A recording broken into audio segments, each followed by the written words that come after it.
Players are out already warming up. We have information on the toss, and to tell you that the first game between Monreport and Central Castries was called off. No result. After 4.5, it was 25-3, but there was no chance of making it into a game. So let's join Clivus Jules for details on the toss and interviews. Clivus. Hello and welcome to match number 10 here at the Darren Sammy Cricket Ground. This is match number 10 in the Dream 11 St. Lucia T10 Blast, and we have here with us nice conditions. The conditions have improved from earlier today. We have the pitch is still dry, hard, and if we take a quick look at it here, still very grassy. A bit of some cracks appearing here, but still very, very firm. And the conditions overhead have improved as well. The sun is out, and I'm joined here by the Constrictors, Magaran Shulet, as well as the captain of the Choiseul Coalports, Vince Smith. We also have in attendance the match referee for this game, Mr. Patrick Felix, who's going to be doing the spinning. Vince Smith has the coin, he's spinning. Tails is the call. It is a tails. Magaran Shulet, you've won the toss here. How do you assess the conditions? What are you going to do? Well, like you said, the pitch is pretty good. I think it will give whatever you give into it. So we're going to bowl first, hopefully to make use of the conditions and restrict Choiseul to a low total. Tell us a little bit about your team. Who do you have in? Who do you have out? Well, today we have a big fast bowler out. He's been having some no ball problems of late. So hopefully he can rectify this before he comes into the 11. We have a pretty experienced team. We just be looking to have fun today. Well, congratulations on winning the toss and all the best in this encounter. Yeah, thank you very much. Cheers, you're welcome. Vince Smith, it didn't fall your way today. Had luck on that. Well, let's hope that is not how it's going to continue for you today. If you had won it, what would you have done? I would have bat first. So everything went in my way. Really? So why would you have chosen to bat first, Evans? Oh, due to the little condition we had early on, the field has a little bit of moist, so the ball might slide a bit for our bowlers. So we just hope that the sun stays out and so it get a bit drier for later on, so we have some grip onto the ball. Excellent, and you have a lot of spinners in your lineup. Tell us a little bit about your lineup. Yes, as we have a good experience side, just 1, 2 under 19 players who will join us. We have only one playing today and just a whole heap of experienced players coming in play today.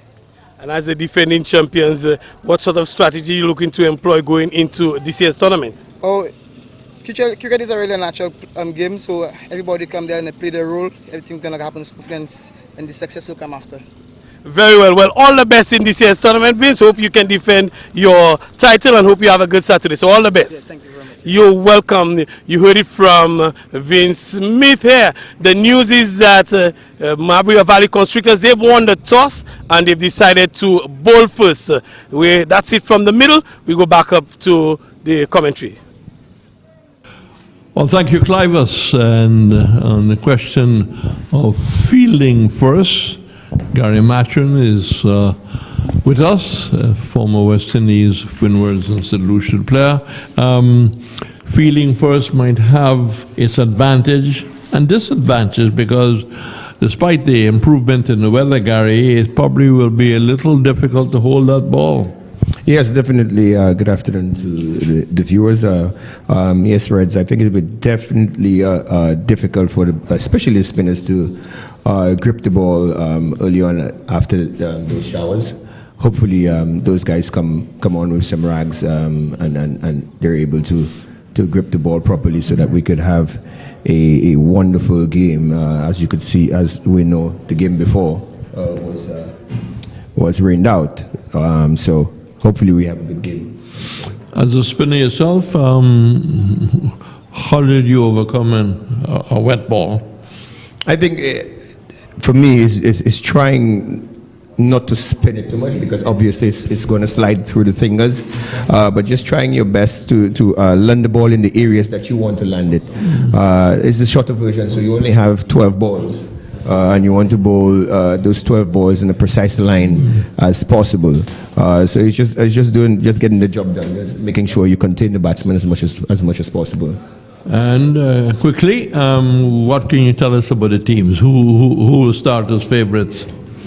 I do think the defending champions, Choiseul Colpots, will definitely start as favourites. But as you know, whoever plays best on the day will win. And if you have to go based on the two teams, I do think that the Mabouya Valley Constrictors look like a well balanced team also. So they will pose the challenge for the Choiseul Colpots. Well, the attack starting from the far end. And the spin seemed to be the order of the day. Fast off-break action, pushing it through of a fairly long run.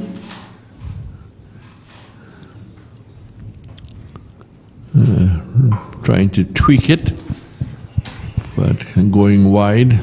Don't know if it's the effect of moisture. So one on the board.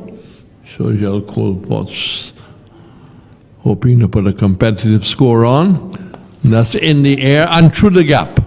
In the air for a wee while, but good firm hit, nothing iffy about that. So he is already ahead of the game. He got a boundary. Yes, he was just given some room outside of stump to free the hand by the bowler Dale Smith. I do think Dale Smith wants to be a little tighter on middle and leg to the right-handed Jason Simon, just to have him hitting the ball in the direction that he has the protection, which is long off and dip mid-wicket. Yes.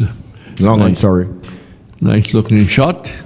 So he doesn't have to look for too much more. Not looking for a single. The ball traveling too quickly down towards mid-off. We've certainly seen a fair amount of spin in the short amount of cricket we've had. Yes, we've seen some spin in the previous games. Dainty, nice, good touch there. Soft hands, quickly picking up the length and the line. So a good productive over. Yet another boundary and well played. Yes, definitely. As you could see, Jason Simon again getting the width to freeze and playing, getting a boundary, capitalizing on whatever width that's given to him. That was well played by him. Nice deft touch. So you could see he has the deft touch and the power hitting in his game also. Jason Simon doubling as opening batsman and wicketkeeper, 9 without loss in the first over. In case you've just joined the viewing, that's hit and doesn't carry. But the fieldsman was in a catch-22 situation. Shall I go forward? Shall I back off to stop it? It seemed to have hit in front of him and really just shot past him. So more runs coming to Jason Simon. 11 without loss. We've had 5 overs. It's been quite a useful start. Delivery once more, and that's down the leg side, and not called because it hit the pad. So the first over by Smith, 11 runs coming off of it, and already achieving what will be a healthy average per over. Yes, 11 runs in the first over by the Choiseul Colpots. I'm certainly sure that's the start they would have been looking for. On the other hand, I would like, I'm sure the Mabouya Valley Constrictors will be looking to pull it back in that over. So it's going to be from this end, Angers. Ange, Christian Ange. Pronunciation corrected for me, not being Lucian born, Ange. And it looks like he's going to be medium pace. When you bowl here, you bowl from which end mainly? Most of the times I bowl from the end that Christian Ange is bowling at right now, which is the commentary booth end, where we are right now. Yeah, that's the end I bowled in most of the games that I played here. As you know, most of the games that I played here, I would be opening the bowling in the T20 format, whether it be for West Indies or playing CPL over here, so I would have been bowling. And the wind will help the arm ball. The wind would have helped the arm ball tremendously. So the first delivery coming up to the left-handed Alexander, and outside the line of the off stump, just getting a sighter. Very attacking player when we saw him last year. He was good to watch. Yes, I think he's a very accomplished batter, very experienced too. He's played for Windwards. He's had a contract with the Windward Islands Volcanoes, so he's a very, very good batter. And Jay bowling around the wicket and looking to swing that from outside the off stump. Gets a bit of an on the edge, but didn't go into the stump. So he's off the mark, one. And Simon, who's already really played some delightful shots, one through extra cover, and a late dab on 10 comes into strike. And they are 12 with no loss. They should be quite happy so far. Yes, 12 with no losses. Again, really a really good start. What I know from Christian Ange is that he has very, very good consistency with his lines and lengths. So I think the captain could bank on him for that. So Ange stopped by the umpire as he was moving in. Might suggest that the batsman wasn't quite ready, Simon. And he goes back to his mark. Total remains 12 without loss. Alexander is 1, Simon in strike on 10. Ange goes in, and that's swung away from outside the off stump. Good long hit over a wide mid-on or a straightish mid-wicket, whatever you want to call it. It's 18 for no loss. Yes, 18 for no loss. And as you could see, Reds, most of the boundaries that the right-handed Jason Simon has hit is when he's been given that width to free his hand. Anytime it's a little tighter, he tends to. He's 16 and has to just take the bottom hand away, playing defensively, playing with a soft top hand and calling for a quick single. Good running, 90 without loss. Alexander's in strike, back on 1. Simon moves to 17. Yes, and one of the things I think we would expect from the Choiseul group was because of the fact they've been together for so long, they understand each other very well, so the running should be really good. Only Alexander in strike, and looks to go over the head of the bowler, over the head of the umpire. They come back for a busy second run.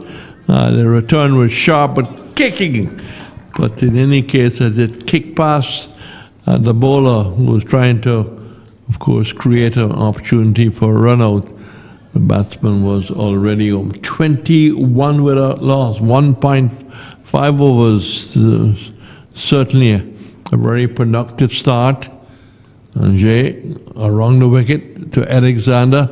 Alexander swings at that, doesn't time it. It goes boxing around as it takes the under edge of the bats. So 2 overs being completed. After 2 overs, 21 without loss. Simon 17, Alexander 3, and the rate 10.50. Yes, you could see Choiseul going at a healthy run rate. Jason Simon being the pick of the strikers, 17 runs from 8 balls with a strike rate of 212 Reds, and that's what the captain or coach would look for from a batter, especially in the T20 version. Yes, but what would you say is a base mark for a good score? 90? Yes, I think 90. With 90, we could possibly see a very, very good game.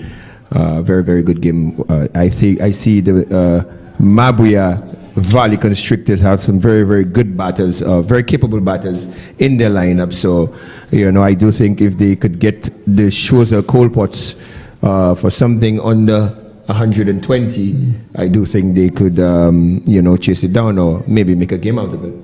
So, bowling change, Polius coming into the attack, and 21 without loss, the start of the third over, and bit of a leggy action, pushing it through. They take 1, and the ball was played not with all that power, the batsman had to, the fieldsman had to attack it, and which allowed the second run. Sometimes it pays not to hit the ball too hard. None for 23, 19 to Simon.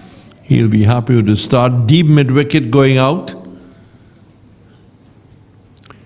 And that's tucked around the corner and dropped. And a short fine leg.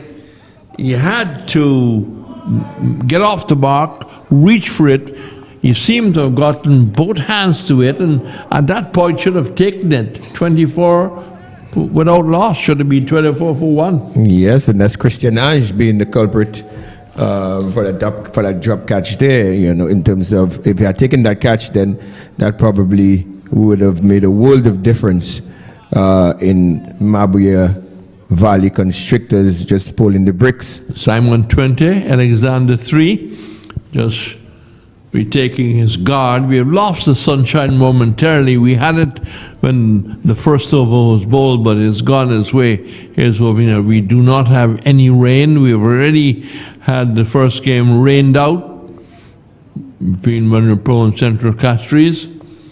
So it's going to be pulling us from the far end. Nice tall action, leg break turning in.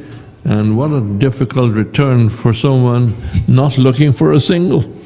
Yes, that return came from the young Theo Edward. And some very, very good recovery from the bowler. 24 without loss. Delivery swung high into the air. Who wants it, as they say? Mid-off is under it. Takes the catch. Alexander didn't seem to firing from ball one, just didn't have the timing, and high sky down towards mid-off. So Polius is struck, and the Colports are 24 for 1. Alexander not having one of his better days. Yes, a very good catch by Zachary Edmond. You'd like to think a player of his caliber would be able to take, that routine catch. Again, you could see the bowler, Chad Polius, not allowing any of the batsmen any room to free their hand, and as a result, he came up with the goods, taking a wicket. And as a leggy, he'll be very pleased for an early scalp. There's a reason you get up on a morning. A reason you pick yourself up. Start the day. Maybe it's because you know people like you are waiting for people just like you. For Republic Bank, that reason is you. It's all about making a difference in your life. Because after 182 years, if it's one thing we're sure about, is that the difference is you. Republic Bank, we're the one for you. Up to 28 for the loss. And out of that, he's got 24. Oh yes, Reds, you could see the right-handed batter capitalizing on every single bad ball that he's gotten thus far. Coming off fairly short run, a leg spinner, and that's short and cut away. It's only a matter of seconds before it crosses the line. Runs and runs galore for Simon. 32 on the board. He's gone to 28, just too short. Yes, he's gone to 28, and most of the bad balls that's been served up to him again, he is taking advantage of it, and Christian Ange must be feeling really, really bad right now for dropping Jason Simon earlier. 10 runs coming off the second over. 32 for 1 of 2. And how can they put the brake on the scoring? Well, maybe the bowler coming from the commentary box end might achieve that. So we have a situation where we've got what looks to be like a seam bowler from the commentary box end. It looks like it's the Captain McGarren. He's looking to take matters into his own hands. Well, he would like to achieve that. So he's going to bowl to the left-handed Simon. No slip, mid-wicket out, and that just played down, just opening the face of the bat, and very quickly this man who has been really producing the goods here gets the strike. He's 28, 33 for 1. And the field now just being adjusted. The man down on the leg side comes to the orthodox cover position, long off, long on, and mid-wicket out. Square leg now coming in. So rigging the changes to try and stop the run rate. 1 for 33 off 3.1. As this delivery is swung high towards the Johnson stand and 6. Well, the signals now change.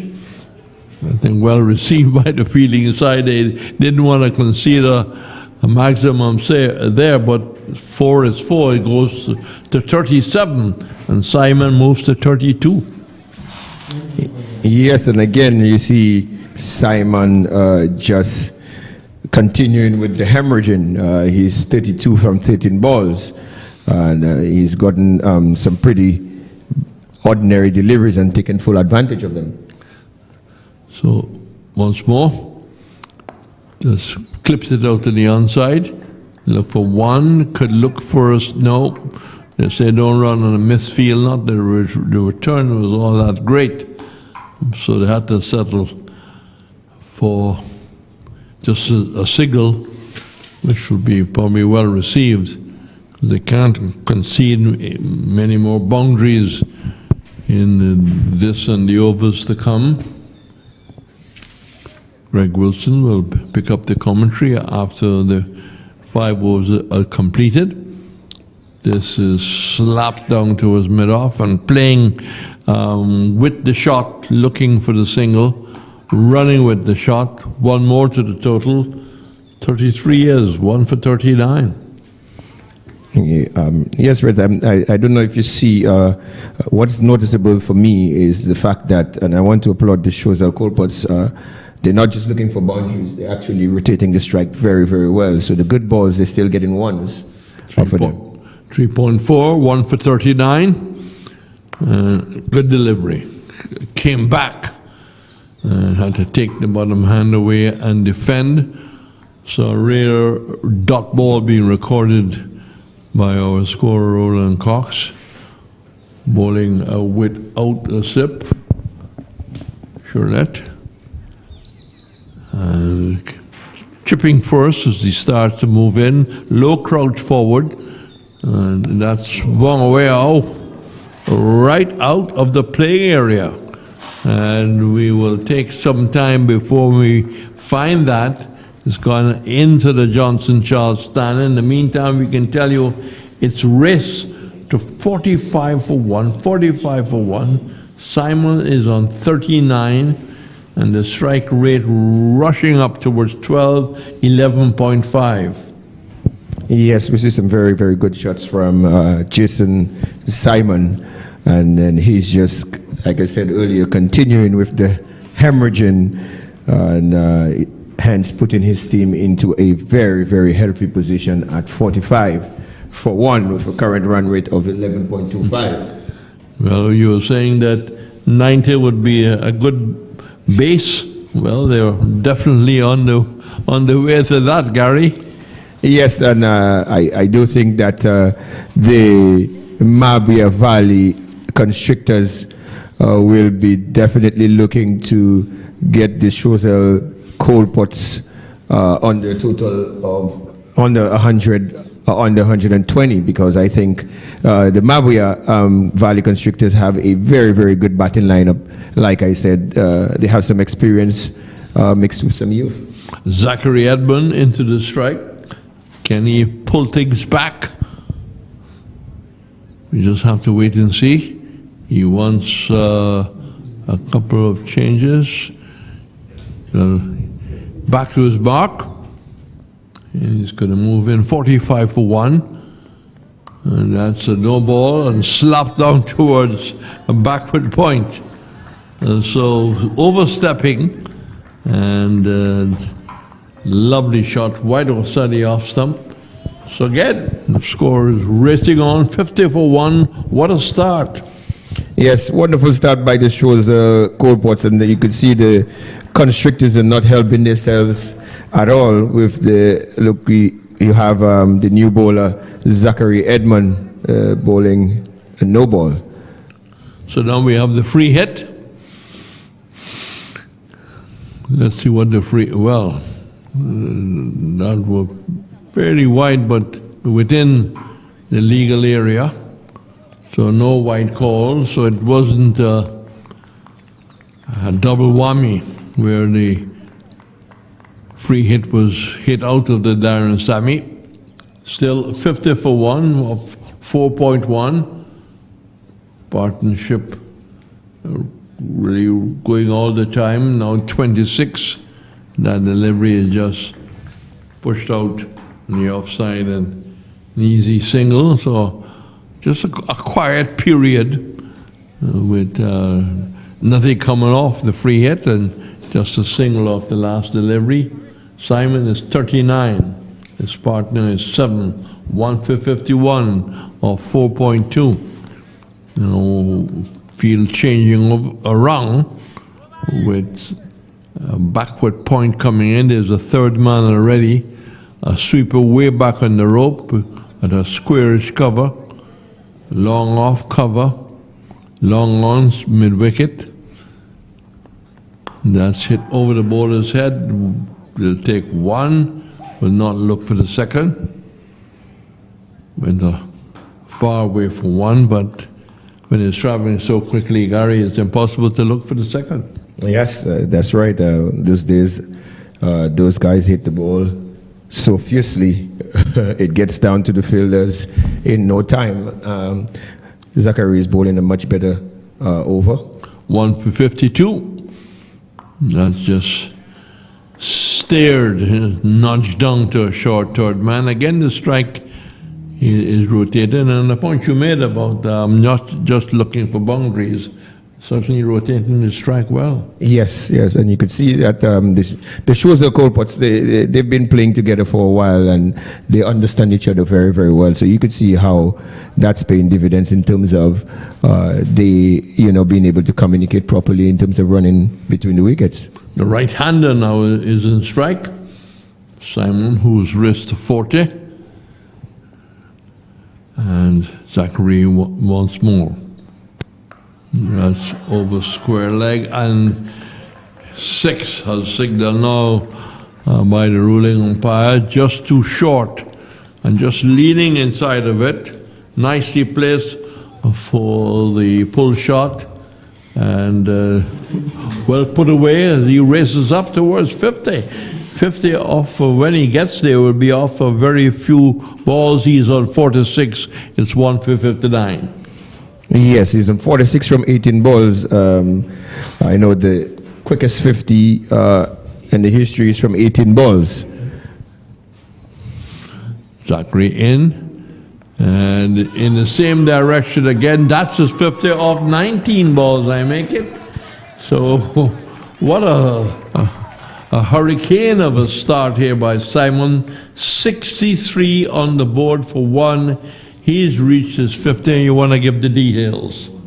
Yes, and the very, very, very well played by Jason Simon. He's capitalized on all of the bad balls that's been served up to him. The Mabouya Valley Constrictors right now would do very, very well in terms of restricting the Choiseul Coalports to under 120 right now. Yes, Gary. Good going there by the Choiseul Coalports. Some 63 runs at the halfway stage. So certainly the platform is well set for the Choiseul Coalports to get perhaps a score of over 120, 130. Yes, again, Mabouya Valley would have to do very, very well. They have to come and bowl some very, very tight overs to prevent the Choiseul Coalports from getting above 120. Yes, so we see Chad Polius. Last year he went by the name of Frenchman. Into the attack from the northern end into Simon, which is the left-handed Simon. Gotten a quick run, just nudged this one to point, and has brought in the dangerous Jason Simon into the attack. And Jason Simon was given a chance when he was on 19, and how Christian Ange would ruin the opportunity that year. He had to see the back of Jason Simon, and he gave him a chance, and they are paying dearly for it. So we see Chad Frenchman Polius now into Jason Simon, and he hits this one back past the bowler, and it has struck the advertising board for 6. So Jason Simon continued to deal in boundaries. Gary Maffrey. Yes, it just goes to show the importance of fielding in every form of the game. Chad Polius again into Simon. And he look inside the John is bowled. Jason Simon looking for a big lofted drive over the mid-wicket area, getting an inside edge. And the ball ricocheted onto the stump. And the Mabouya Constrictors certainly would be breathing a sigh of relief to see the back of Jason Simon. Gary. Yes, for sure. And as you can see, that is the only shot that Jason Simon had played across the line. Most of the times he was presenting the full face of the bat and getting the desired result for it. And this time around, just trying to cross that ball to the mid-wicket boundary and getting an inside edge.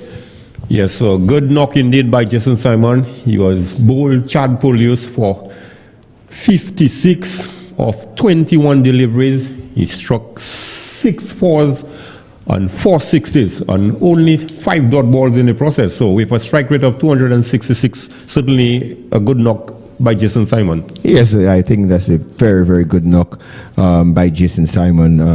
The Choiseul Coalpots, their coach would be very, very pleased with that knock. Now, Greg, I'd like to think that the Mabouya Valley Constrictors should use that dismissal as an opportunity to pull things back. Yes, one would hope so. But in brings the captain, Vince Smith, to the crease.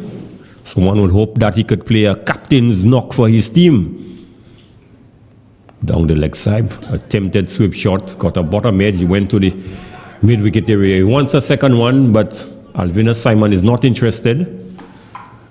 You see the fielder coming off the mid-wicket boundary very quickly and just preventing a second run. So Vince Smith is up the mark immediately. Alvinus Simon comes forward and pushes into the covers, and they take a very cheeky single, one would say. So as you did indicate, good batting, good mixture of aggression and the touch play. So they are not only looking for boundaries, but they are certainly rotating the strike. So Chad Polius in the final delivery of his spell. And Vince looked to tuck this one into the square leg region, and they scamper for a quick single. So Chad Polius has completed his second over.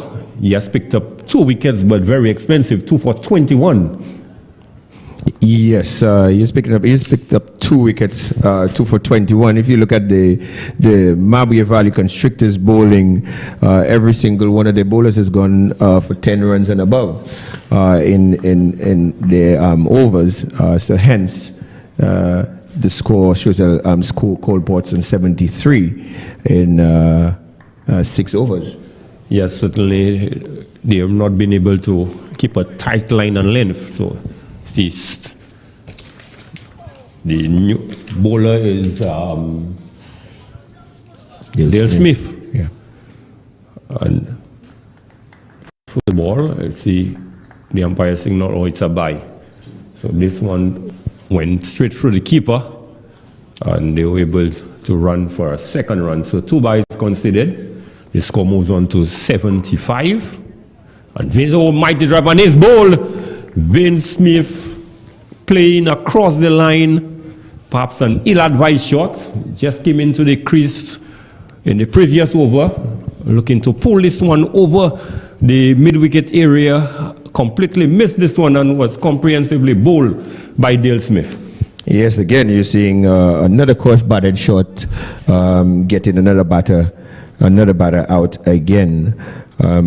Choiseul Coalport's 75 for 3. Looks like the run rate is just starting to dip a little bit. I don't know if you've noticed, Greg, that Alvina Simon has not put a shot in anger. Yes, Alvina Simon has been out there from the onset. He has faced some, how many deliveries? 8 deliveries just for 10 runs with just a strike rate of 125. So he certainly would need to up the ante if they are to get a more competitive score. Certainly the loss of Jason Simon would have been a big blow for them, and now losing the captain Vince Smith. So with the successive dismissal that we have had in the last 2 overs, certainly this would slow down the run rate considerably. Now comes in the new batsman, Nick Joseph.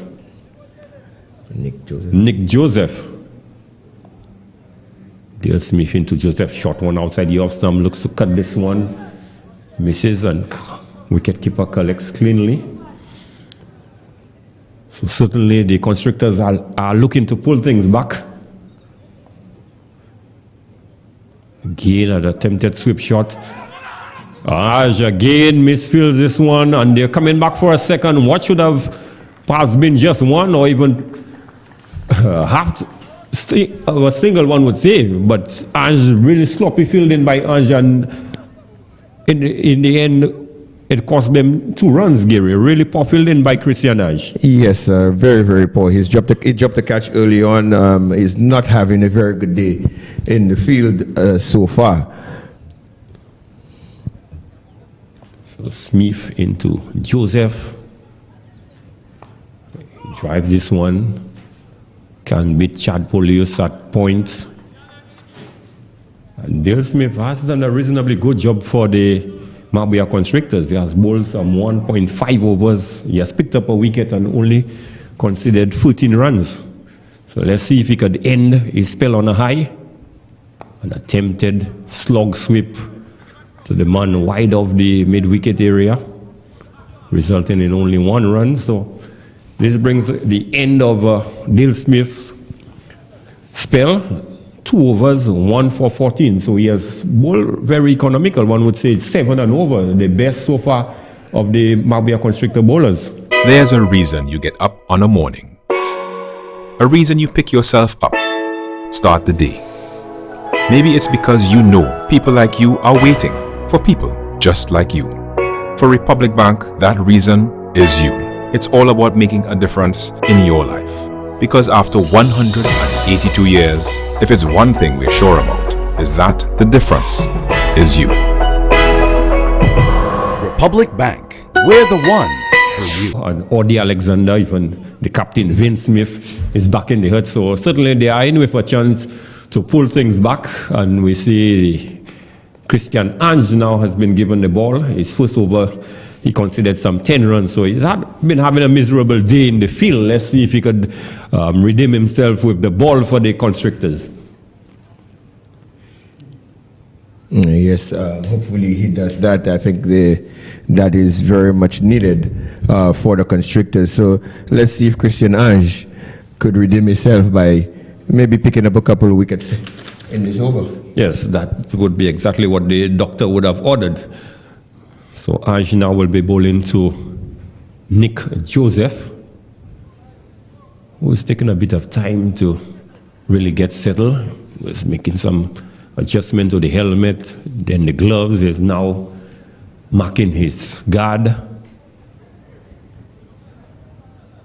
and surveying the field. So Ange patiently waits. He's now into Joseph. Slower ball outside the off stump. Good delivery, good start to the over. So certainly the captain, Magarans Shilot, will be hoping that the experienced Ange could really pull things back for them.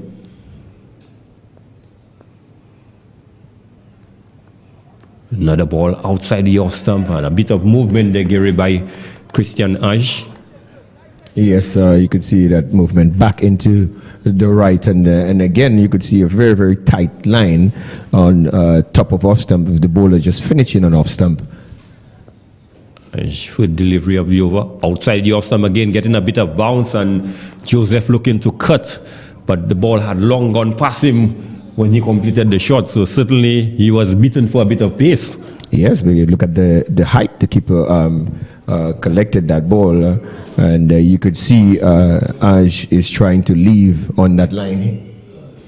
As now fourth delivery of this over, just straight into the pads, it's stuck to the man had shot fine leg, and they've crossed for one, and brings Alvina Simon into strike, who has been there for a while, has only faced some 8 deliveries and have only scored 10 runs, but he has been at the crease for a while, so one would hope that he would have gotten a sighter by now, and he would need to press the accelerator at some point in time. Yeah, I'm sensing a bit of pressure on the Choiseul Coalport's batters at the moment, because the Mabouya Valley Constrictors look like they've been pulling things back nicely. So Aj wrong the wicket, and Smith looking for the big drive, but just looking at the way Smith has been batting, he looked like he has been out of form. He's really struggling out there. He's not middling the ball like what we've seen coming up the middle of the bat, say, of Jason Simon. The ball is always perhaps out of portion or inner portion of the bat. Is not coming from the middle, what would say the sweet bread of the bat. So he's really struggling out in the middle. Ash into Joseph again, back of a length, and certainly he has not put bat to ball anytime the ball is just outside the off-stump, back of a length. So certainly the Constrictors would realize by now this perhaps would be the length they should be bowling to Joseph. So the end of a very good over from Christian set. Ash, the over in which he only conceded 2 runs. So a good comeback over there by Ash. Yeah. And Greg, just to correct you, it is not Vince Smith batting at the moment, it is Alvina Simon. But yes, you could see that line just on off stump, outside off stump, troubling the batters, Nick Joseph. Very, very good comeback from the Mabouya Valley Constrictors, and if they continue in that vein, you could see the bowling the full quota allotment of 10 overs on the 100. Well, they are finally living up to the name, Constrictors. It will look like they are finally constricting. So the last 2 overs, they have only conceded 7 runs. The 7th over, 5, and the 8th over, they have only conceded 2. So finally, they are doing a bit of constricting. So certainly, we look at who's the new bowler. Rick Smith is going to take up the attack from the southern end. So the captain Shulut would be hoping that Smith could come in and continue the good work that has been done by Ange and Smith in the 2 previous overs. And he has started with a wide down the leg side, certainly not the sort of start that Magaran Shulut would have wanted from his bowler. Yes, Greg, just one question. Had you been in Magaran Shilut's position, would you have bowled a new bowler in the 8th over or the 9th over? Would you have bowled a new bowler, or would you have continued with Zachary or even himself? Well, perhaps he may be one of his depth bowlers. And he got a big lofted drive. Frenchman is under this one. Chad Bowlers has taken the catch at short foot man. So another batsman again is out playing the cross-batted shot. And Smith coming into the attack. First legal delivery has picked up the wicket. Yes, and again we see a cross-batted shot by Alvina Simon, and that bringing on his demise. I do think that is very, very good for the Choiseul Coalports, because Alvina Simon has been there for 10 balls and scored only 11 runs. So certainly one would say that was a blessing in disguise, him getting out. Definitely. So the new batsman looked like Canis Richardson. Canis Richardson. Number 53. is at the crease, and as we did indicate, the Mabouya Constrictors are certainly constricting the Choiseul coal pots. Certainly they are taking the fire from under the coal pots. So, and they are doing very well at this point in time. But there's still a platform 81 for the loss of 4 with some 11 legal deliveries remaining. The question is, what would be the final score? This one on going down the leg side. The ball struck the pads and went to the short square leg region. Frenchman Polius went across, resulting in just 1 run. So the Mabouya Constrictors certainly are constricting Gary Murphy. Yes, they're finally living up to their name, Greg, and constricting the Choiseul coal pots. I think that Rick Smith has done very, very well in the few balls that he's bowled. Let's hope he could continue in that vein. Yes, 2 legal deliveries, and he has picked up the wickets and is now bowling to the new batsman, Canis Richardson. Wide outside, you have some big lofted cut, and he will be out caught. Yes, he is. Catch taken by Orishango, moving to his right, and has taken a smart catch, and the Choiseul coal pot have lost the 5th wicket, Gary Murphy. Yes, Choiseul coal pots again losing their 5th wicket, and again the run rate, as you can see, is really, really plummeting and going down. I think the Mabouya Valley Constrictors are really constricting the Choiseul coal pots by taking wickets. Yes, and from the time we've seen the dismissal of Jason Simon, it has been all downhill for the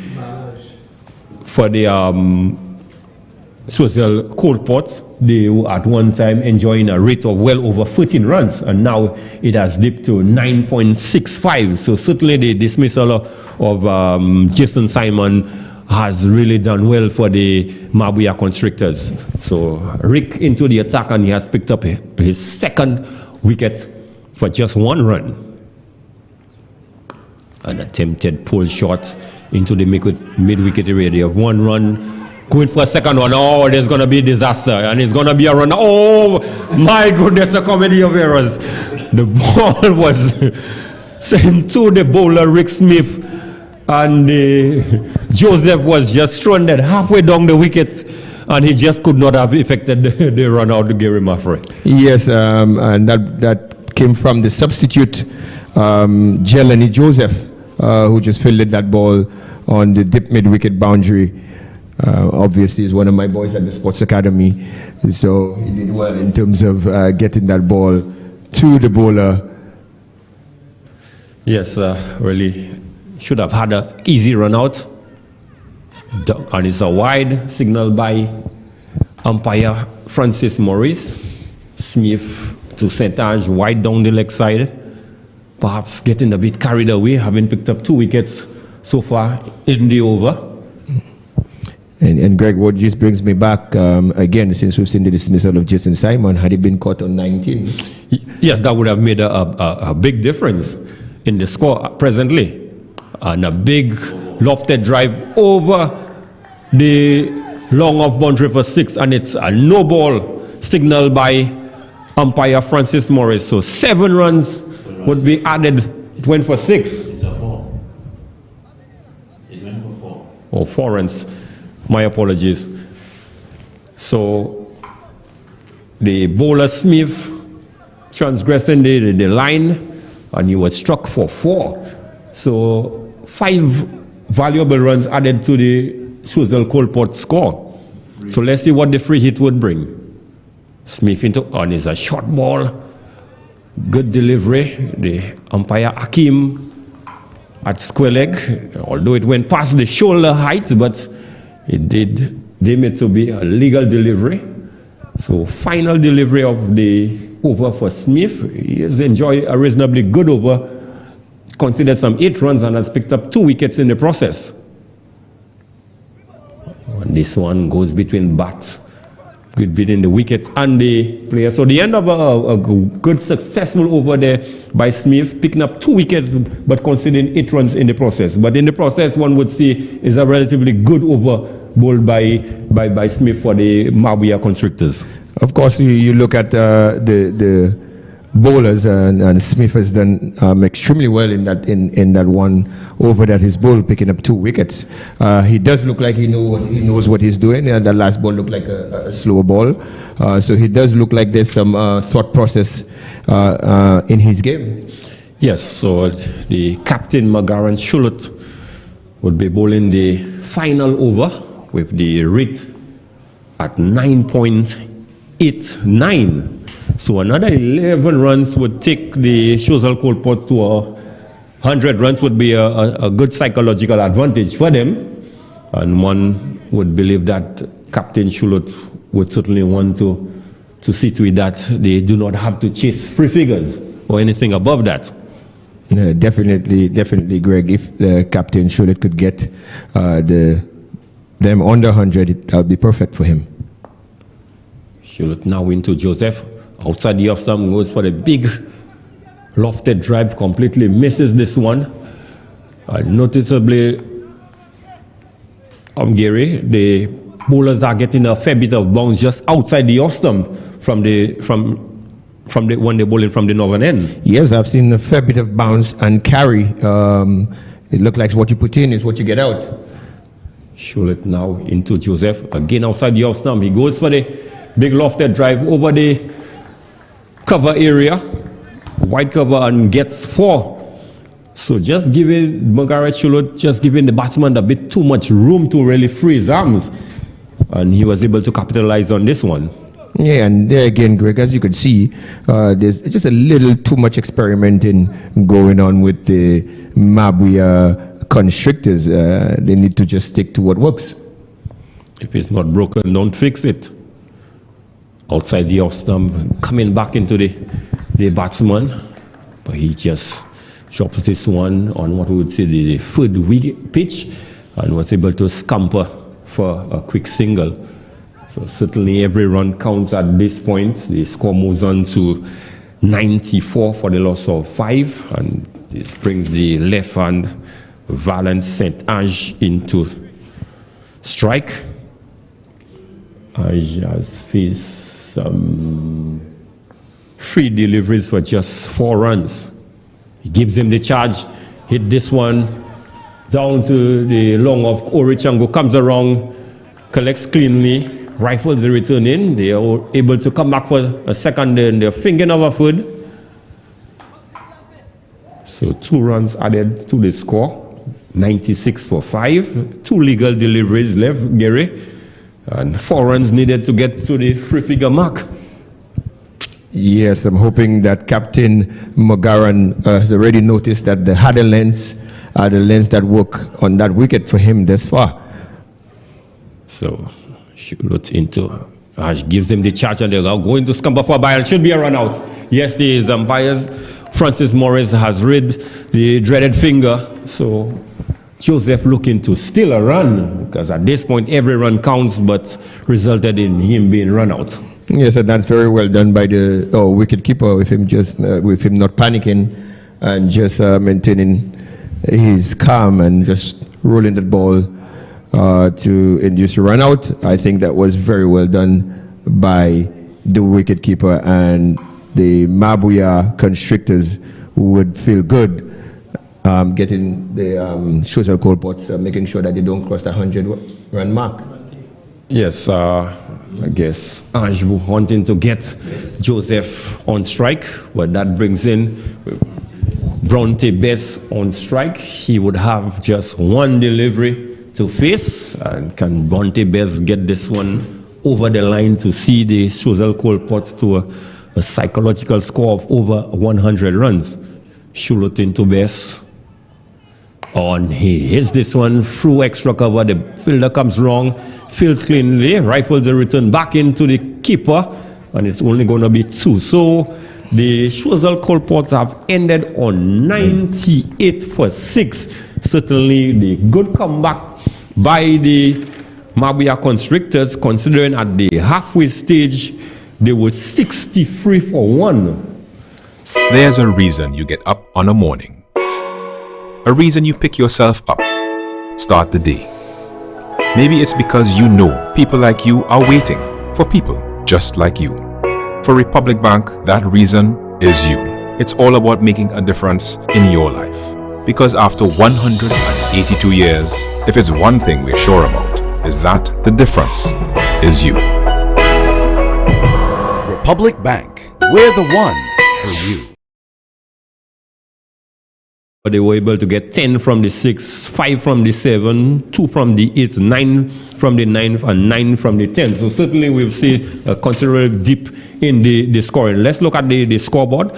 For the Choiseul Colports, we had Jason Simon getting the top score of 56 of just 21 balls, and the next best score you would have had from Alvina Simon, 11, and Nick Joseph, 10. So when you look at the scoreboard, other than Jason Simon, nobody else really put up their hand. And as you did indicate, had Christian Ange taken the catch at 19, you know, your guess could have been as good as mine. What the Choiseul Colport score may very well have been. Yes, we could have definitely been looking at a different total here. From what I'm seeing here, you see for the Choiseul Colports were the defending champions. It looks like the batting is reliable on, well, they rely heavily on the two openers, which is Audi Alexander and Jason Simon. Yes, if you look at the bowling for the Mabouya Constrictors, Dale Smith, he had a good spell, bowled some 2 overs. He picked up the wicket and only conceded 14 runs, economy rate of 7. You had Christian Ange as well to his 2 overs, went for 12. He did not pick up a wicket, but only conceded 6. And you had Rick Smith who bowled the 1 over. He picked up 2 wickets for 8 runs, but we had Chad Polish, Shulut, and Zachary Edmond. They were very expensive. They went for well over, the economy rate was well over 10 runs and over. Yes, you could see they're well over 10 runs and over. I certainly showed there were some balls that they bowled that they would really want to take back.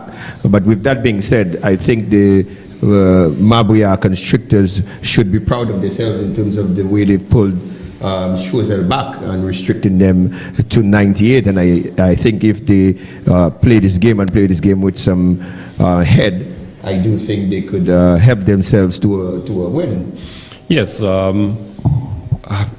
needing to get less than 100 runs to win, at least 99 to win. I think at the commencement of the game, if you told Mabouya Valley that you would have to score 99 runs to win the game, I think they would take it any day. Yes, they're definitely, especially restricted, especially playing against, let's not forget that the Choiseul Colports are the defending champions.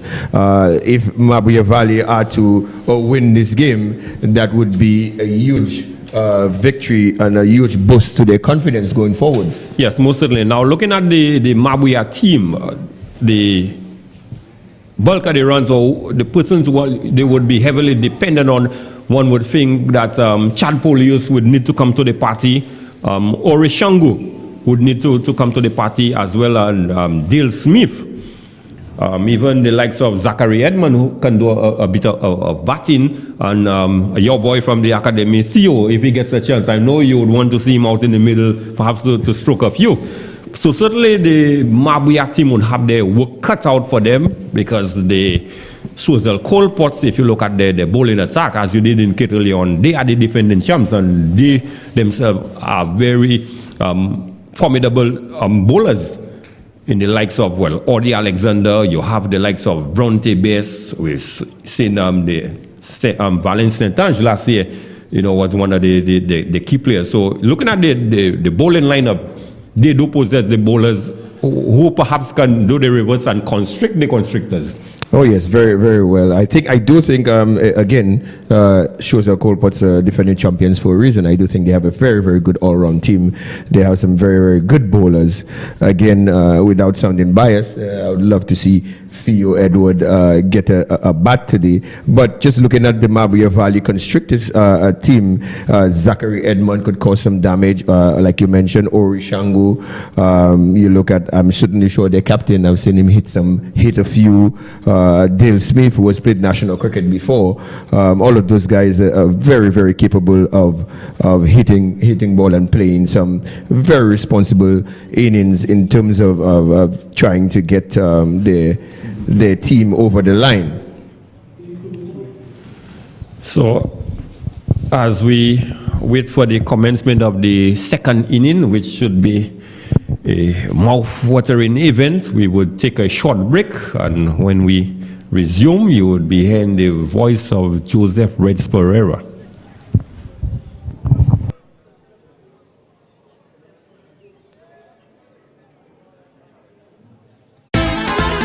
From the beautiful Helen of the West Indies, the Dream 11 St. Lucia T10 Blast comes to the Darren Sammy Cricket Ground for the third edition from May the 6th to May 20th. 30 matches, 14 teams, 15 days of high-energy cricket. Can the Choiseul Colpox retain their title, or will a new champion be crowned? Support your team. See local heroes such as Johnson Charles, the two-time World Cup winning champion Darren Sammy, and from the Spice Isle, Andre Fletcher. For only $5 and proof of vaccination, you can enter. It's the Dream 11 St. Lucia Blast, third edition, happening at the Darren Sammy Cricket Ground from May 6th to May 20th. There's nothing like cricket in the beautiful Isle of St. Lucia.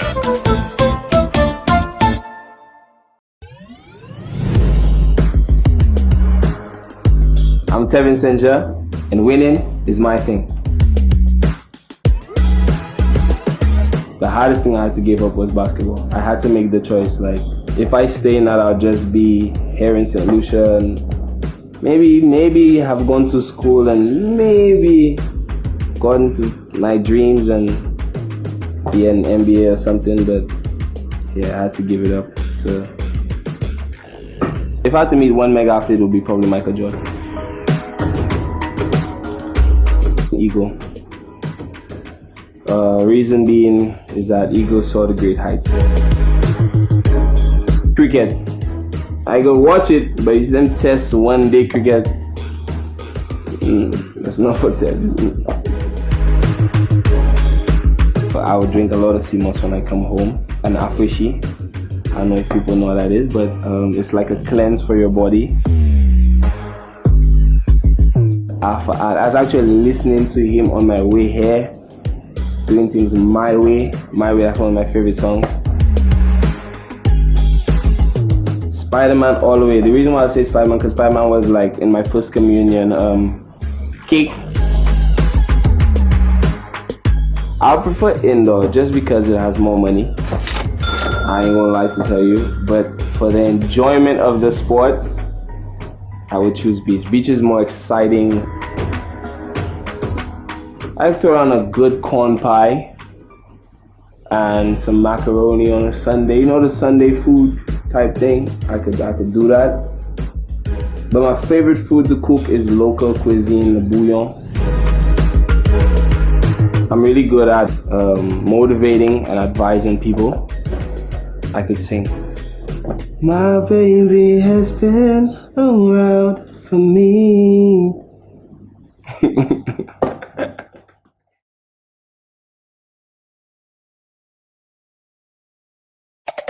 For the best cricket updates, analysis, and an in-depth look at the sport around the world, tune in live to Winners TV every Tuesday from 8:30 p.m. for Cricket Nation, the only show dedicated to cricket in St. Lucia. Join host Donald Albert and his in-studio guests as they discuss everything cricket, from the nations to the clubs, the leagues, and the players. Cricket Nation is your window to the world of cricket. So be a part of the nation every Tuesday, live from 8:30 p.m. on Winners TV.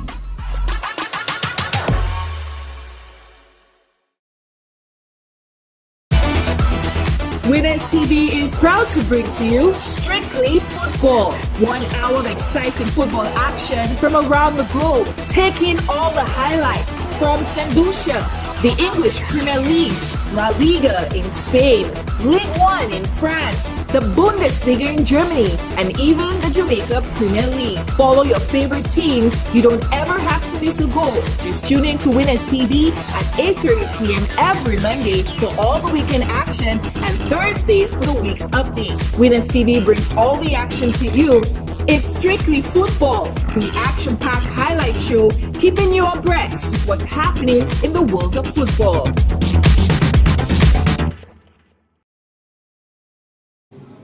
So the scene is set for the reply by Mabouya Valley. They need 99. 99. They say many men die in terms of cricket between 90 and 9. But a bit of an anticlimax there. Gary, 63 for 1 of 5, 81 for 4 of 8, and eventually ending up at 98 for 6. Yes, I think the Choiseul Colports would be very, very disappointed with what they ended up with. On the other hand, the Mabouya Valley Constrictors would be very, very proud of themselves in terms of the way they went about constricting the Choiseul Colports. Yep, but 63 for 1 of 5, you're thinking about 110. Yes, I was thinking along the lines of 120 and above had they continued going in the manner in which they were going. Exactly.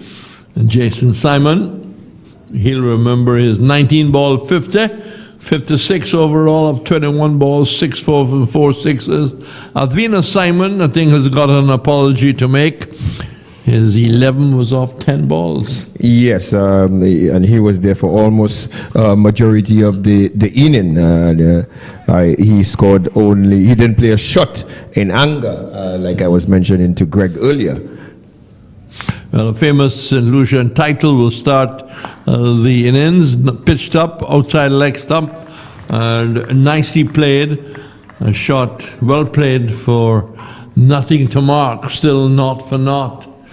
So Polius hitting it beautifully, but needed to go a couple of meters to the left or right.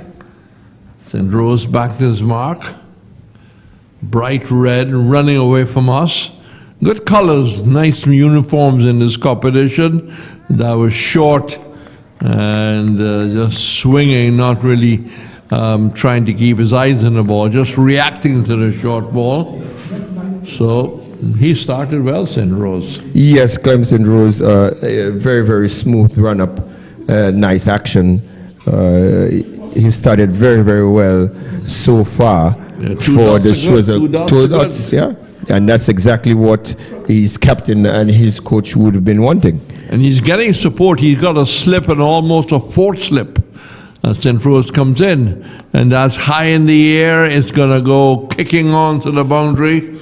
Well, they all count, they say, but not exactly the shot he was looking for. Maybe a lot squarer on the offside. But he does, in fact, roll the scoreboard over to 4 without loss. And Polios is 4. Yes, well, the Mabouya Valley batsman has come out with some intent, some good energy, and that's exactly what you're looking for, chasing a total of 98 or 99 in 10 overs. Polius tall and rangy in contrast to maybe a 5 feet 8 St. Rose who running in. Short delivery, slapped away, a lovely shot off the back foot. Well, how one shot can follow another. The previous shot was a top edge down to the far side, third man for 4. This was a spanking shot off the back foot. You talk about energy, there was energy there. 8 without loss, all to Polius. Yes, very, very good shot by Polius. And speaking of that energy, you could see, with all that energy, it's paying off. I'm thinking that Polius is loving the pace and the carry that St. Rose provides.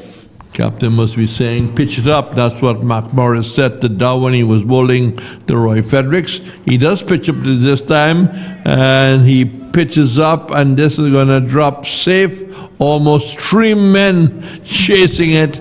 He eventually put it back, and they came back for the second. Came back for the second. So Just waiting for the... I don't think it crossed the rope. I think it was pulled back just inside. Yeah, but it's 2 runs. So the signal was 4, now pulled back, but I thought we were in a good vantage point to see it didn't cross the rope. In the meantime, it's raced on to 10 without loss. St. Rose just mopping his brow. None for 10 off the first 5. Started well with 2 dots, and that's pulled him off the pad. Hard luck. Not the best ball to take a wicket, but the aggression was there. He was looking maybe to get onside of the delivery and bowl off the pads. So 10 for 1, and Polios the first to fall, and St. Rose finishing on a high. Yes, St. Rose getting Chad Polius there, just ricocheting off the pads onto the wicket. Again, he's giving himself some room to try to hit, and St. Rose just following him there. 10 for 1. What do you make of the stat? Yep. So the Choiseul side gathering together, maybe just trying to say, look, we need to stop the run rate. Already it's the base average of 10, which is achieved. So both batsmen are not as Edmonds and his partner Changu get together. 89 of 54 balls. A lot of deliveries, but it takes some going. Yes, it would take some going, and then you'd like to think that the required run rate is 10 runs and over. You'd like to think that maybe Chad should have just been looking for a single, because they were already at 10 runs. Maybe just look to get off strike and play a little bit more careful to make sure he stays out there and see his team over the line. I think his team would love it if he was still in the wicket, and Chad, if he was in the wicket still, he would pose a threat for the Choiseul Colpots. Conditions getting quite cooler. We just lost the sunshine at the ground, but the high ground to our far left has got lots of sunshine on it. So the day has changed into a very nice afternoon. Good evening to you in India. 10 for 1 in Mabouya Valley. And what we've got Best to move in, and Changu will be in strike, and we've got a cover out and a long man out, long on and a cover. 4 overs to complete the power play. Let's remind you. And there is a slip. There's a short third man as Best comes in, and that's hit down to mid-off and dropped. Straightforward, but he was coming forward.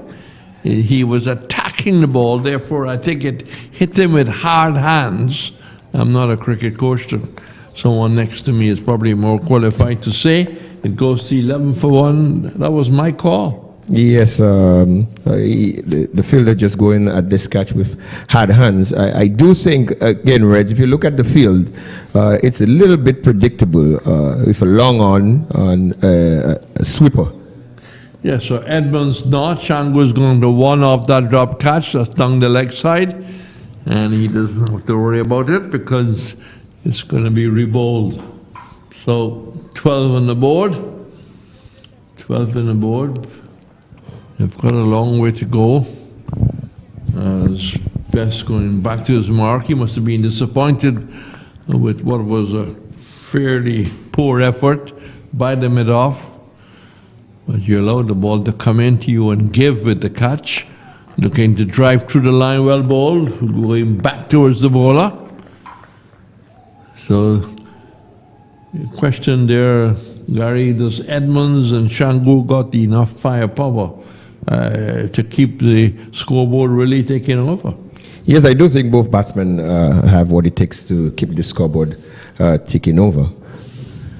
So Edmonds yet to score.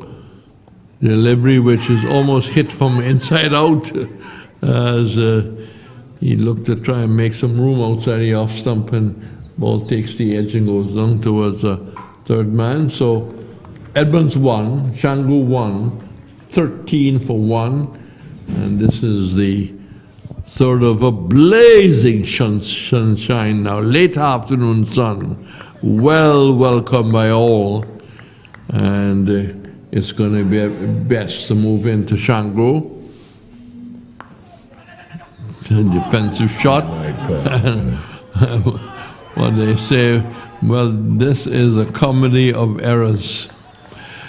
Total mix-up ends up with someone being run out, Gary. This was almost unbelievable to see that happen off, what was it? Well, seemed to be a little indecision, Gary? Yes, it looks like the wicket was broken before. Yeah. So Shangu gets a reprieve, and the Mabouya Valley should feel very, very fortunate to have to have Shangu in still. And just going back to the field, Reds, if you look at the field that is Bronte Best has, or the captain has set for him, it would tell you that he's looking to carry the ball up and look for swing, because he has a long on and a sweeper.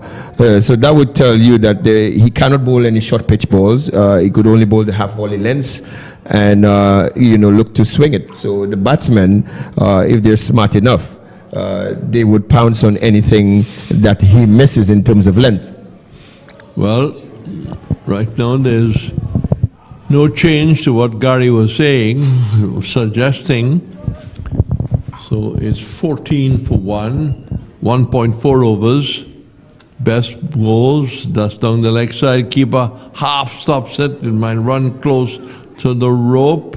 They come back for what will be 3 runs added to the total. Edmonds 1, Shangu 2. Beg your pardon, it's a leg by. I thought it was in fact a wide. So 16 for 1, 16 for 1.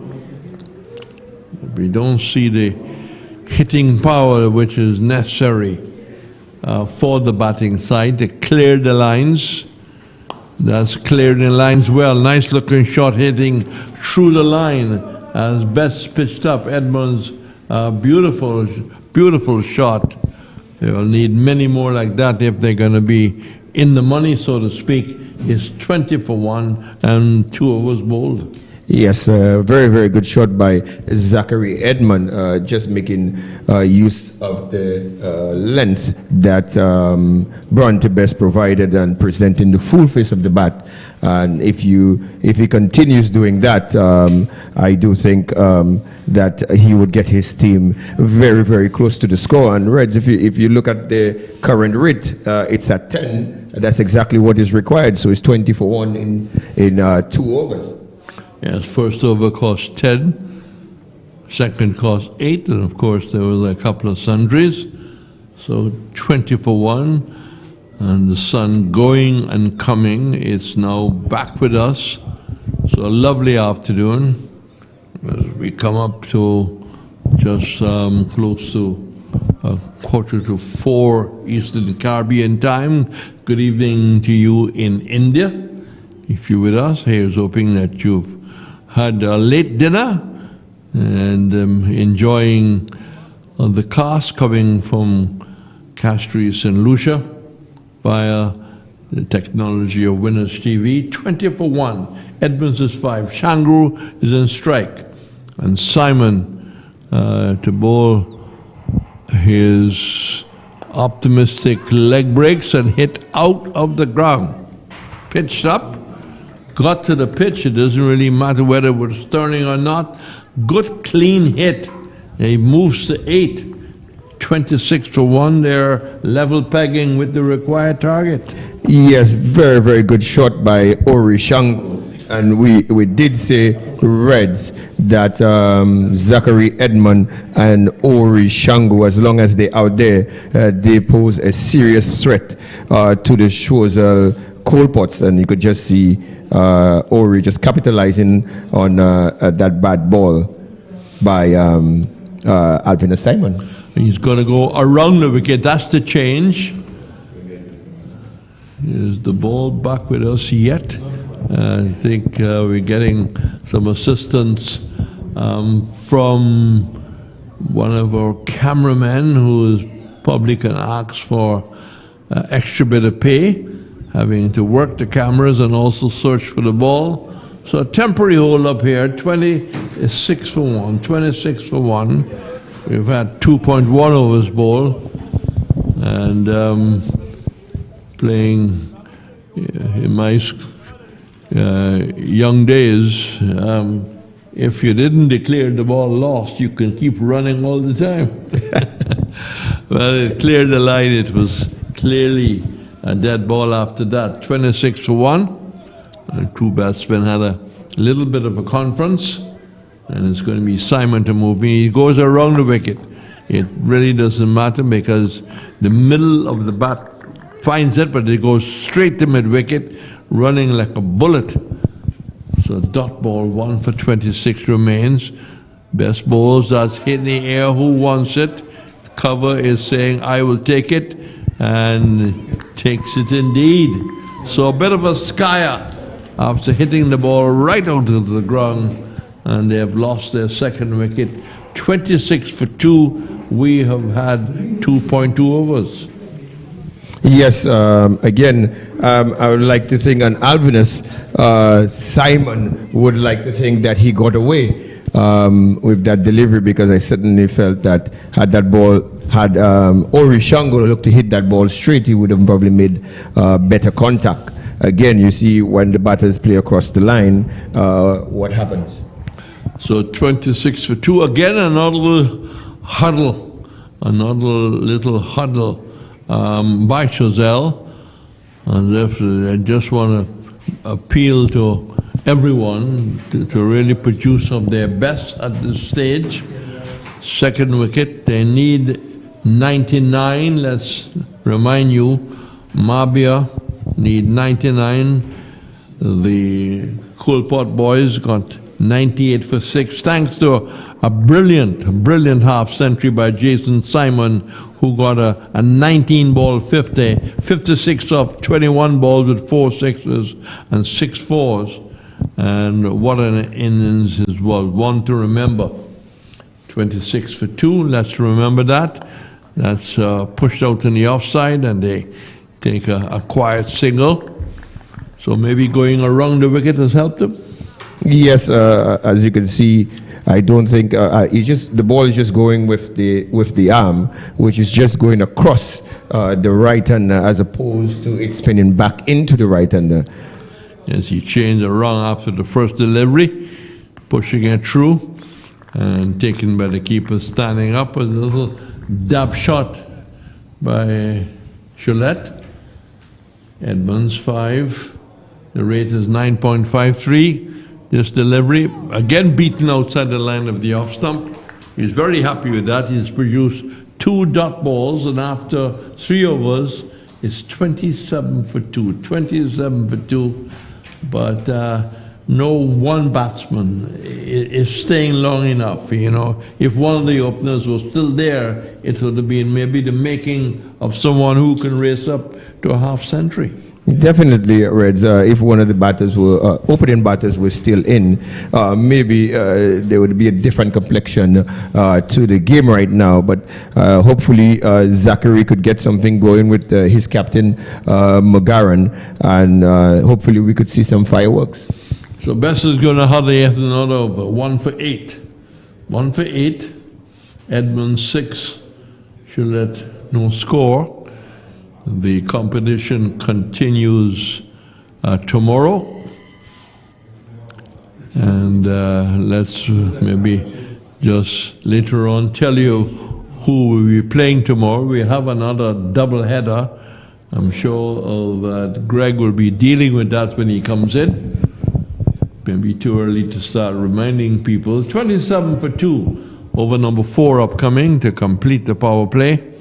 The long off in, the cover is coming off the squarish point boundary.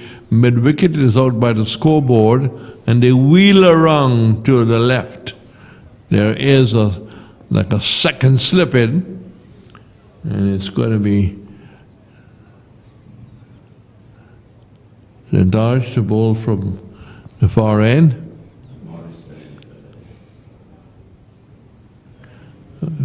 Umpire just holding the bowler up. Momentarily, Edmonds is ready. The left arm goes in, and that's just outside the legs. I'm looking to just turn it away in a little cute shot, but makes no contact. But it does add the scoring on to 28 for 2. We've lost the sunshine again. And just pitching up and just allowing the face of the ball to caress the bat, getting it down towards a short-term man. 29 for 2. So a quiet start. Left arm spin wants a change. Gary takes away the slip. Yes, just taking it away to slip. Let's see how he continues in this over. Hopefully. Zendaj once more, left arm orthodox. And I'm going to appeal for leg before and give. Looking to hit across the line. And umpire Maurice had a good long look. So a good blow here struck by Choiseul. The wickets falling always tend to slow the rate down. They have slipped to 29 for 3. 29 for 3, 6.4 overs. And again, I make the point, nobody is staying. Yes, a very, very irresponsible shot from the captain. He's just faced the 3 balls, and you'd like to think that he would be looking to build some things with Zachary Edmond. And for Maurice Francis to put you out, it has to be dead. LBW. That is. I will take it from memory. He's given me out a few times. Well, I know it's been very, very difficult as a bowler to get an LBW from Maurice Francis. It has to be very, very dead for Maurice to even raise his finger for LBW. Are you suggesting that he's a kind of a batsman keeper, umpire? I would like to think so, because as a player, Maurice was a batter. So. Yes, I saw him play. A little slimmer he was then. It's 3 for 29. It's 6.4 overs. And Zendaj will continue. Successful, looking for another leg before appeal, but maybe the basis of it was not there, was missing leg stump as the batsman tried to turn it away. 3 for 29. And the rate beginning to drop is 8.29. The weather not looking so flush right now. This is a stumping effort here, and not being entertained by the square leg umpire, but good wicket keeping, I will say. Yes, very, very good wicket keeping, very, very good movements by Jason Simon down the leg side. He's looked really, really good behind the wicket so far. Again, you could see with the loss of wickets how much it puts the brakes on. Zendaj 1 for 3 off 3, so he'll be happy with that. I'm not a weather man like Greg, who will pick up the weather, but that to me came off the pad and not the bat. Was I correct? That looks like a no ball. And no ball. So a free hit is up. Cubby walked into position, didn't touch the pads, then signal no ball, so there'll be a free hit here, which they could welcome if they take advantage of it. The rate is coming in all the time. St. Ash goes in, and that's a swing and a miss, as they say. Maybe the eyes open when there's a free hit, and the total remains at 32 for 3. And we're dead in the fourth over. Sindaj 1 for 5 as gets an arm ball coming in. It's a defensive shot. The bowler feels well, diving, committing himself to the left. 3 for 32, 3.5 on the board. And Mabouya needs to have a plan. Sindaj bowls. Look at a feeble attempt to turn it away. It takes the pad. That completes the fourth over. And their chances are slipping with each and every delivery after what? There's a reason you get up on a morning. A reason you pick yourself up. Start the day. Maybe it's because you know people like you are waiting for people just like you. For Republic Bank, that reason is you. It's all about making a difference in your life. Because after 182 years, if it's one thing we're sure about, is that the difference is you. Republic Bank, we're the one for you.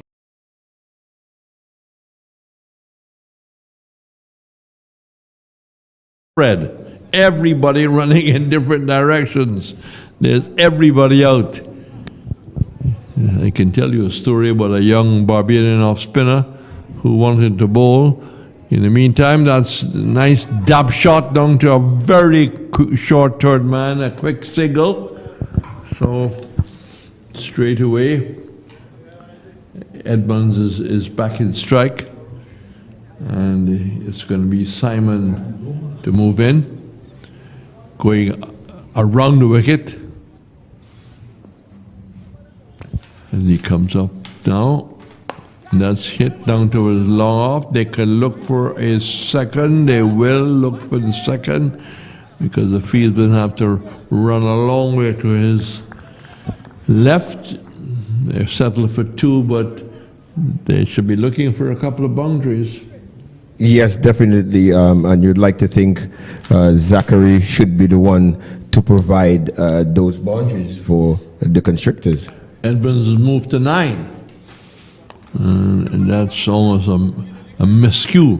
The ball off the edge of the bat, almost just limping away out in the offside to cover.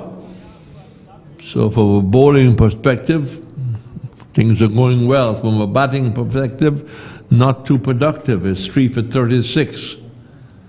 And Simon moving in once more. And that's outside the off stump.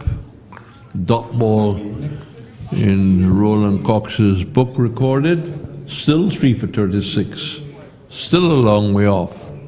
This is over number 5, 4.4. This delivery, again, similar situation and going nowhere fast, Larry? Yes, you could see Alvina Simon bowling a very, very good over. Bowls once more. This time on the off stump and parrying and almost getting hurt with the non-striker. Starting to look, he might have just stepped on the leg, but it does complete the 5th over. 3 for 37. A long way to go. The weather, well, Greg Wilson will tell you about the forecast. He's got it all checked out. But what he can tell you, that they need another 62 runs of 30 balls. More for you, Gary, and then Greg will bring it all to a close. Yes, we have again the Mabouya Valley Constrictors on 37-4-3, Greg, and the required run rate has crept up from 10 to 12.40. Yes, certainly the Constrictors are in a bit of border. At the halfway stage, only 47 runs. We see Simon, into Agdoma, who whips this one through the mid-wicket area, and they're only able to cross for a single. But looking at the quick comparison between the two teams at the halfway stage, Choiseul Colposi was 63, and the Mabouya Constrictors, they are only 37. So we see Ange again into Edmonds down the leg side. Umpire Morris signals wide. So one more run is added to the score. Takes the tally now to 39 for 3. Setage again. And he gives the big gives over the mid-wicket area. This one is a long one, big into the grounds area for 6. So huge 6 there by Zachary Edmonds. Yeah, that's a huge 6 by Zachary Edmond, and that's the intent that he should be showing in order to get his team, the Constrictors, at least challenging the total or getting closer or getting his team over the line. As you could see, he giving himself, just opening himself up to give himself some room to hit that ball over the mid-wicket boundary. Yes, if the Constrictors are to get the 99 runs needed to win, Zachary Edmonds will have to play a big part in them getting the additional 54 runs needed. Valiant centers again into Edmonds, down the leg side. Whip this one, man moving that short fine leg to his left, putting his body on the line and able to restrict Zachary to just 1 run. So good bit of fielding there, Gary, by the young one. Yes, there's a very, very good bit of fielding. And you could see the fielding again is the difference between the two teams. Into Agdoma, and he looks to heave this one over wide mid-wicket. This one goes past the square leg region. Fielder coming from the mid-wicket area goes around and restrict them to just 2. So the 2 additional runs now has taken them to 48, some 51 run needed of 26 deliveries. Can Agdoma and Edmond put up the sort of partnership that we required to get them over the finish line? Only time will tell. St. Ange into Agdoma was faced some 8 deliveries for just 5 runs. And he plays this one into the mid-wicket area. They have gone for 1, and that's all it's going to be. Zachary Edmonds is back on strike. 17 of 14 deliveries for Edmonds. In the process, he has scored just 1 4 and 1 6. So he certainly needs to get a few more maximums if the Constrictors are to get anywhere close to that required 99 runs. Again, he tucks this one backward the square. They've gone for 1 finger of a second. That's all it's going to be. So Ange has... At Caribbean Metals Limited, we believe that building a stronger nation begins with a strong foundation. A foundation built on steel columns, beams, stirrups, and mats. Our products are constantly tested and perfected by the best machines and professionals in the construction business. Choose a strong foundation today. Choose Caribbean Metals Limited.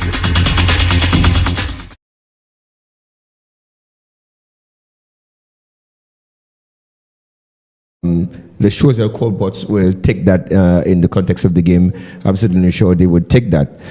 So at the end of the 6 over the Mabouya Constrictors, they brought up the 50. So 50 for the loss of 3 wickets, so an additional 49 more runs needed in just 4 overs, Gary. Need a required rate of 12.25. And we see now Bronte Bess has been reintroduced into the attack. He's coming from the northern end. And he will be bowling to Zachary Edmonds. Zachary Edmonds perhaps should fancy his chance against Bronte Bess, knowing that Bronte Bess like to bowl sort of a foolish length, and this is the sort of deliveries that Zachary Edmonds tend to thrive on, and he will be hitting with the wind. So this over could turn out to be a very interesting over in the context of the game, especially for the Mabouya Constrictors. Yes, definitely. So Bess into Edmond. He gives himself room, pulls this one wide of the mid-wicket, and the man coming from the long on region, Canis, really could not get around quickly enough, and Zachary Edmond is able to get 4 valuable runs for the Mabouya Constrictors, Gary Maffrey. Yes, speaking earlier, I do think Zachary Edmond again should fancy himself, especially hitting with the breeze against Bronte Bess, and a good over there for the Mabouya Constrictors would change everything for Choiseul Colports. Yeah, good start to the over. 4 of the first delivery of the over, best into, and he gives himself room. This one is going out to Clem and he drops this one. Clem sent throws, coming off the extra cover boundary to a ball that was lofted by Zachary Edmonds. He did all the hard work, got his hands to it, but eventually he put down the catch. Yes, that might be a costly miss for the Choiseul Colports if Zachary Edmonds capitalizes on that opportunity. So 6 of the first 2 deliveries. Best again into Edmonds. And this is a full Yokalem delivery just outside the off stump, but Edmonds giving himself some room towards the leg stump and misses this one completely. So good comeback there by Bronte Best, bowling a dot ball, first delivery of the over. Still some 43 runs required of 21 deliveries. So it is still possible if Zachary Edmonds could just hold his nerves out there. Gives him the charge and hit this one. Oh my goodness. The umpire was in a bit of danger. Powerfully struck there by Zachary Edmonds back past the bowler for 4. Yes, very, very good shot by Zachary Edmonds. And if you look at the field, Greg, you would see that the long off is a bit wide and also the long on. So there's a ton of real estate straight back behind the bowler. And I feel Zachary Edmonds should look to explore that area a little more often or more regularly. So 10 in 4 deliveries. Best into Edmonds.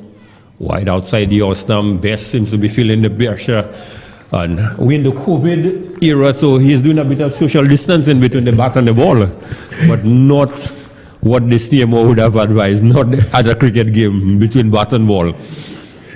But certainly Bronte Best is feeling the pressure. And he has raised his hand in acknowledgement that it is his fault. Wringing the arms, but he's under a bit of pressure. He's under the cosh by Zachary Edmonds. Gives him the charge again, and this one has gone past the man at point. He's going to challenge the fielder close to the ropes, and the ball wins the race. So it's another 4 there to Zachary Edmonds and the Mabouya Constrictors. As we did predict, that's over, could have been a telling over in the context of the game. Some 15 runs in fact has come up 5 deliveries. Yes, Greg, I did say that in the beginning of the over. I do think Zachary should back himself against Bronte Best, especially hitting with the wind. Again, it's a very good over so far for the Constrictors. So 15 runs off the over, final delivery. And this one is Yokalin, well bowled by Bronte Best. Zachary Edmonds equal to the task, just stuck this one out into the cover region and they're able to scamper for a single. Most importantly, he would be retaining the strike. So some 16 runs off the over. Very productive over there for Zachary Edmonds and the Mabouya Constrictors. How do you define quality, durability, and protection through micrometers of metal? How do you differentiate a made-to-last a lifetime roof versus cheap sheets of metal? And just how do you put a value on investment protection and the longest warranty in the business? You test our materials, you bend it, scrape it, and ask every roofing professional. Then we double dare you to take the quality test before making your next purchase. Thousands of satisfied homeowners attest to our one defining feature: quality. Caribbean Metals Limited. We've got you covered. Guaranteed. Or he approaches that over, whether he flights it or he goes into the wicket. But I do think this is a very important over. Zachary gives himself a bit of room outside the off some man. Pull this one to the man at the long on boundary. One bounce into the fielder, and they are able to cross for 1. So 1 run to the total brings it to 67. So an additional 32 of 17. So a required width of 11.29. And the current rate is 9.35. So certainly the gap is closing between the required rate and the current rate. Yes, Greg, that gap is definitely closing. Agdoma should... And Agdoma just pushes this one into the point region, and very importantly gets Zachary Edmond back on strike. So good sensible batting by Agdoma. He is not really hitting the boundaries, but he's doing what is required at this point in time, getting the informed Zachary Edmond back on strike. Yes, but Agdoma would have to step on it a little bit. This one, big lofted, and his ball. Zachary Edmond again playing the cross-batted shot, playing across the line to a ball that was slightly slow on this occasion by Odi Alexander, certainly bringing his experience into play. And Edmond looking for the big drive over the what we would say cow corner area, completely missed this one and was comprehensively bowled by Odi Alexander. Yes, again, you could see Odi using his experience by just slowing this ball up just a little bit to Zachary, and hence the fall of the wicket. Yes, just looking at the replay, Zachary was into the shot long before the ball arrived, and he was comprehensively bowled. So certainly it's going to be a very tall order for the Mabouya Constrictors, having lost the wicket of Zachary Edmond, who faced some 22 deliveries, scored 34 runs in the process. He had 4 fours and 1 6, just 7 dot balls. So he was batting admirably with a strike rate of 154. So with Zachary Edmond back into the pavilion, and we see the Dale Smith at the wicket. So Smith will be facing Odi Alexander outside the off-stump, looks to cut this one, but hits straight to the fielder at short cover, and there's no runs. So Odi Alexander really bowling a good over there for his captain, Vince Smith. And this one is short, pulls this one to the man at the long on boundary, just resulting in just 1 run. Score moves on to 69.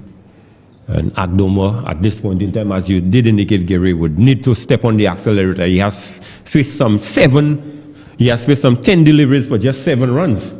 Yes. So certainly not doing justice to the team out in the middle, but he has had a sighter, so it's now time to press on the accelerator, and he looks for a sweep shot to the mid-wicket area. They've gone for one, should come back for a second.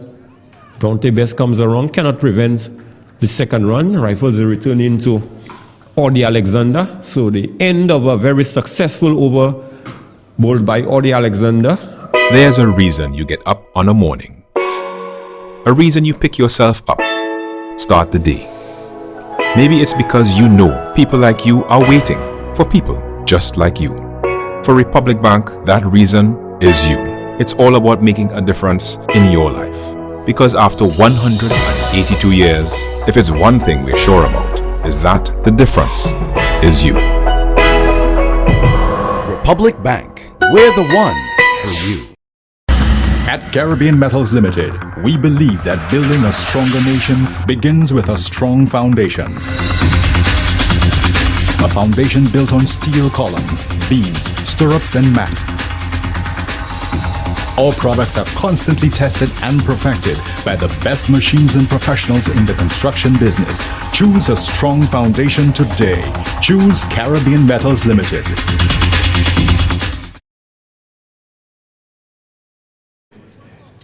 The constrictors have been constricted slowly but surely. Yes, and again, you could see the value of Zachary just being in there, because I thought that was a length ball that could have gone over the line. So Clemson throws into Dale Smith. Shot down the leg side, a wayward delivery. Let's see what the signal would be. Is there a bat? No. It's a wide signal by umpire Akim, and the ball has gone all the way down to the boundary for 4. So 5 additional runs or been added to the score. So the score moves on to 76. So 5 valuable runs to the score, Gary Maffrey. Yes, 5 valuable runs here with Clem just... St. Rose again into Smith, and just slightly back of a length.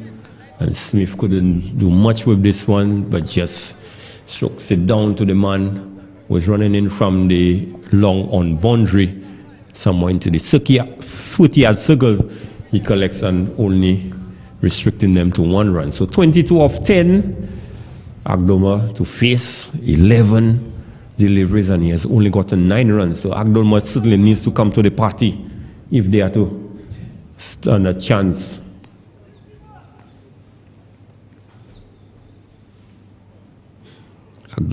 Our shot of a length, and again looking for a forcing shot.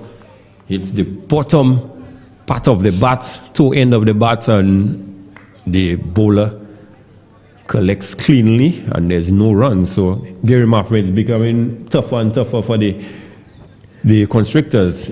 22 of 9. Yes, and you would like to think Abdoma would be hitting a few more boundaries. Gives him the charge, and this one short, looking to play the pull shot, only gets it to the man, the captain actually, Vince Smith, at the mid-wicket area. So a very good over being bowled there, 9th over by Clem St. Rose. So some 21 runs needed of just 8 deliveries. So they would have to start getting over the ropes if they are to get anywhere close. This one is wrapped. Appeal, not out given. They scamper for a single. So the scores move on to 79 with 20 runs needed of 7 deliveries. So it may very well look like mission impossible there for the Mabouya Constrictors, Gary Maffrey. Yes, and again, well, it may look different if they get a boundary in that over. Yes. Or in that ball. Final delivery there from Clem St. Rose. And his bowl, Yokalem delivery, and he has bowled Agdoma. So Agdoma, after a long vigil, one would say, at the crest, he has been there for a while, but faced only 14 deliveries, but he was comprehensively bowled for just 10 runs. Yes, and you could see in the context of the game, Agdoma only getting 11 from 14 balls, and that is not what the Mabouya Valley Constrictors would have wanted from him. So certainly the Mabouya Constrictors woes continue, and it's going to be a really uphill task to get 20 of 6 deliveries. It means that this would be the most they would have gotten in any one over. The most productive over for the Mabouya Constrictors was the 7th over, where they got some 16 runs of the over. Yes, that would have been the most productive over for the Mabouya Constrictors. And again, we've seen what's happened in cricket. So hopefully Dale Smith could give us and give the Mabouya Valley fans something to cheer. Yes, it's the experienced Audie Alexander from the Players Pavilion, and he gives him the charge. He strikes this one down to the man on the long on boundary, only resulting in 1 run. So 19 of 5, and the new batsman is Charles. Let's come to the crease. So some 19 more required of just 9 of 5 deliveries. So Barry Charles, the brother of Johnson Charles, has just made his way to the crease, and he goes for a big drive, ball straight back to the bowler, or the Alexander fields cleanly. So 9 of 4. Is it still possible? And Barry makes room to cut outside the off stump, and it's a dot ball, and one could safely say, Gary, the Constrictor would need 3 sixes in order for us to have perhaps a super over. So 1 more dot ball, and this one has gone all the way. Is it going to travel for 6? Brown the best come around, and he spills it. My goodness, the catching has not been the best for the Choiseul Coal Pot. So Barry Charles looking for the big lofted drive over the mid-wicket area, only getting into the hands of Bronte Best, who puts this one down. Or the Alexander into Barry. He makes room to look to cut. But one could safely say it's all over by the shouting, because 17 runs required of the final delivery, Gary Maffrey. Yes, I think it's all over for the Mabouya Constrictors. Hopefully they learn from this game. So final delivery of this match. Slower ball. Barry looking to give him the charge. Oh my goodness. And he has a comedy of errors. Barry looking for a non-existent single. Fell halfway. And the fielder coming from the short fine leg region fires the return in, misses the stump, misses the gloves of the keeper, and somehow Barry was able to get back to his crease, and the run out was averted. So the Choiseul Colport has registered a comprehensive victory over the Mabouya Constrictors. They have won by 16 runs. So the defending champs have certainly thrown the gauntlet to the rest of the teams, letting them know, Gary Maffrey, that they mean business. Yes, shows a Colport's very, very comprehensive victory by the defending champions, and you'd like to think that's the type of cricket that you would be expecting from the Choiseul Colport's Mabouya Valley, trying to give a valiant effort in terms of getting to that total and not being able to succeed at that. Hopefully, Greg, you'd like to think that the Mabouya Constrictors will go back to the drawing board and see if they could improve on those mistakes that were made today. Yes, certainly. The win in the end turned out to be a convincing 16-run victory, but the Mabouya Constrictors were not really outplayed in the game. Yeah. Had they taken the chances when they had the possibility of getting Jason Simon out at 19, he went on to score 56 runs, and that was the difference between they getting that would have, in fact, when you look at the scores, 82-45, had they gotten Jason Simon very early, they may not have had to chase a score perhaps beyond 80 runs. But then again, the batting, even when they came to the batting, they really fell away. Chad Bolius really soft dismissal. You look at Ore Shango, but most importantly, when they lost the wicket of Zachary Edmond, that is when the scoring slowed up considerably, and that really brought the Colports back into the game, and they were fully in charge from then onwards. Yes, Greg, I'd have to agree with you on that. There wasn't, you wouldn't say that the Mabouya Valley Constrictors were outplayed by the Choiseul Colports. And again, you have to say if the catch was taken with Jason Simon on 19, then we would have been looking at a different game. Again, I do think that in terms of the high catching, one thing on the positive side, I do think that Mabouya Valley caught much better than the Choiseul Colports. Matter of fact, Mabouya Valley took most of their catches. Yes, the high catching has been a problem from what we have seen in the number of matches that we have seen so far. So it's something that the coaches and the players would certainly have to work hard at. So let us just look at the scoring quickly for the Constrictors. We had Zachary Edmond with a top score of 34, and only two other batsmen got into double figures. Agdoma, who, as we did indicate early on, soaked up some 14 deliveries for his 11, and you had Chad Polius getting 10 of 6 deliveries. So the Mabouya batters really did not come to the party, and for the Choiseul, you had the bowling of Clem Centros, who picked up 2 wickets for his 18 runs. Bronte Best was a bit on the expensive side, considered some 24. Alvinus Simon, he picked up 1 and considered 12. Odi Alexander, for me, certainly was the pick of the bowlers. He certainly used his guile, used his experience. He bowled his 2 overs, picked up 1 wicket, but only considered just the 8 runs. Yes, and you look at the two teams again, Greg, knowing the Choiseul Colport's coach, you'd like to think that Dave Albert would be working on a lot of the mistakes that were made by the Choiseul Colports, even in this victory. So at this point in time, we will go out in the middle where we have Clive Jules, who is out there with the captain and perhaps the man of the match.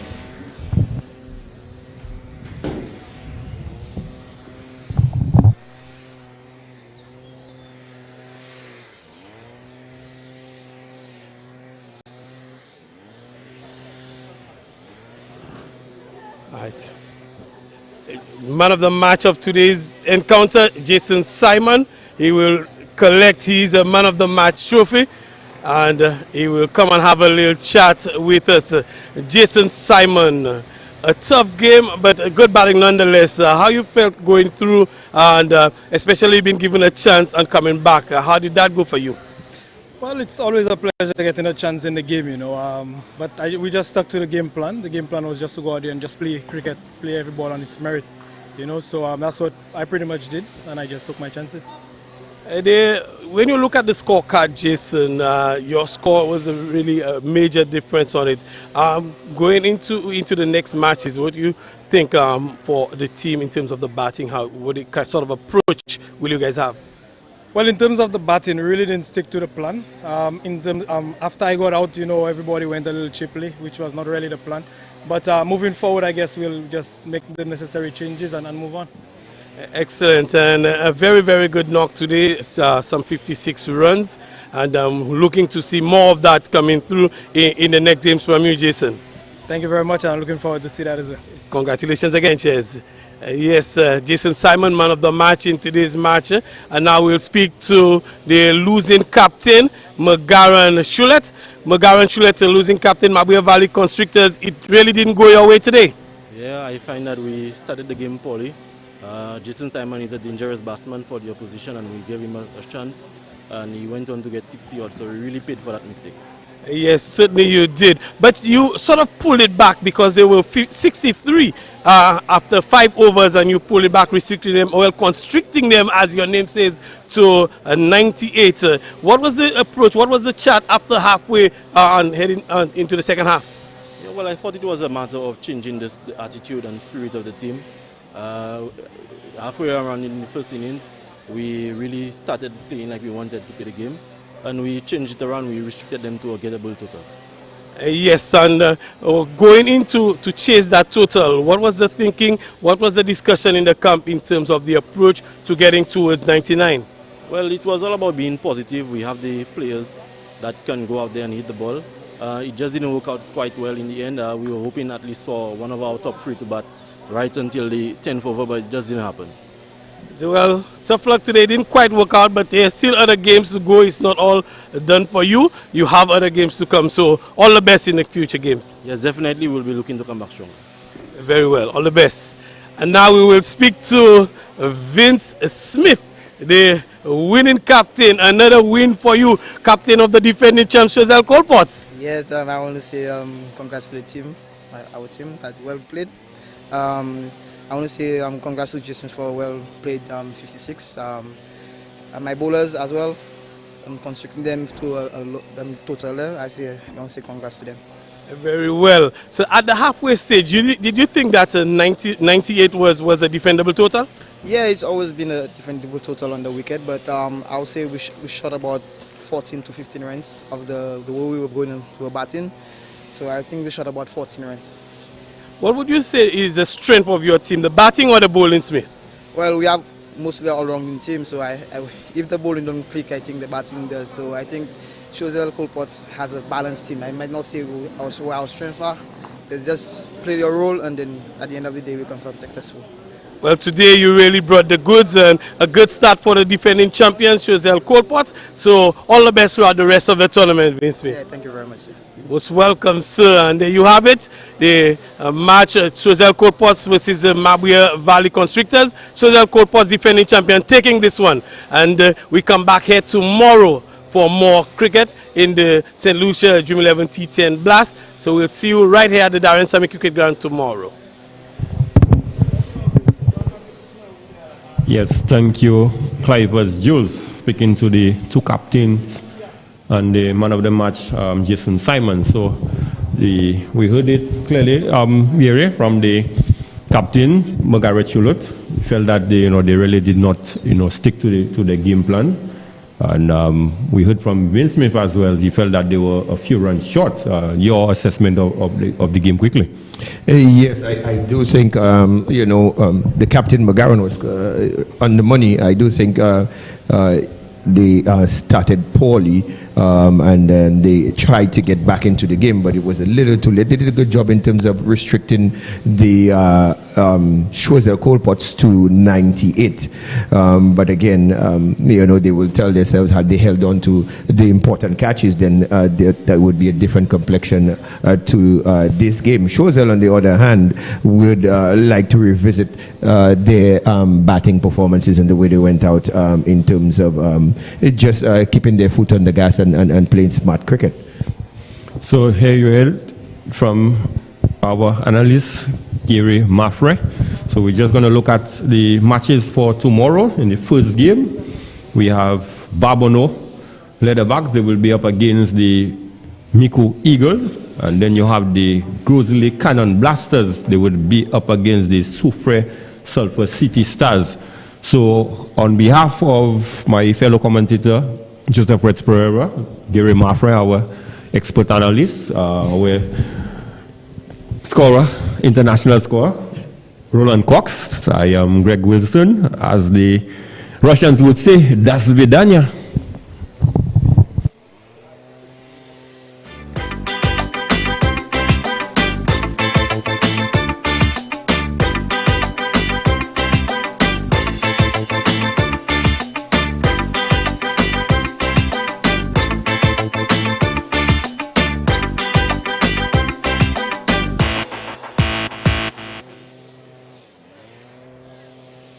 How do you define quality, durability, and protection through micrometers of metal?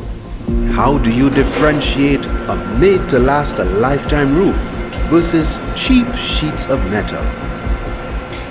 And just how do you put a value on investment protection and the longest warranty in the business? You test our materials, you bend it, scrape it, and ask every roofing professional. Then, we double dare you to take the quality test before making your next purchase. Thousands of satisfied homeowners attest to our one defining feature: quality. Caribbean Metals Limited. We've got you covered. Guaranteed. There's a reason you get up on a morning. A reason you pick yourself up. Start the day. Maybe it's because you know people like you are waiting for people just like you. For Republic Bank, that reason is you. It's all about making a difference in your life. Because after 182 years, if it's one thing we're sure about, is that the difference is you. Republic Bank, we're the one for you. From the beautiful Helen of the West Indies, the Dream 11 St. Lucia T10 Blast comes to the Darren Sammy Cricket Ground for the 3rd edition. From May the 6th to May 20th, 30 matches, 14 teams, 15 days of high-energy cricket. Can the Choiseul Coal Pots retain their title, or will a new champion be crowned? Support your team. See local heroes such as Johnson Charles, the 2-time World Cup winning champion Darren Sammy, and from the Spice Isle, Andre Fletcher. For only $5 and proof of vaccination, you can enter. It's the Dream 11 St. Lucia Blast, 3rd edition, happening at the Darren Sammy Cricket Ground from May 6th to May 20th. There's nothing like cricket in the beautiful Isle of St. Lucia.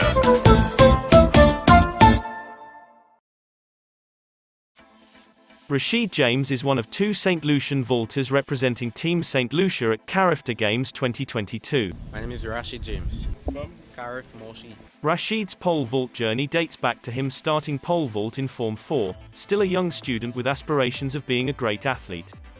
He was first introduced to the sport through a pole vault clinic held at the Patricia James Secondary School in Castries by pole vault coach Andy Bell.